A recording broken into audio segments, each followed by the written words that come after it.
Hello বন্ধুরা, আজ আমি প্রথমবার চিতই পিঠা বানাবো, সেটাও আবার নিজের হাতে। প্রথমে আমি চালের ময়দা অল্প অল্প পানি দিয়ে মেখে নেব।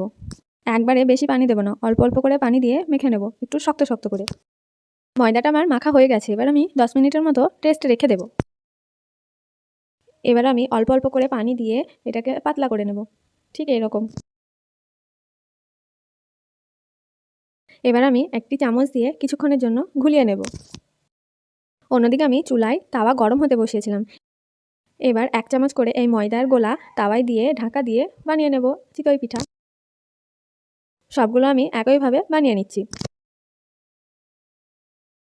তোমরা দেখবে বন্ধুরা, আর বলবে আমি ঠিকমতো বানাতে পেরেছি কিনা। এতদিন তো মার হাতের পিঠা খেয়েছি, আজ আমি নিজেই চেষ্টা করেছি, তাই খুব একটা ভালো হয়নি মনে হয়।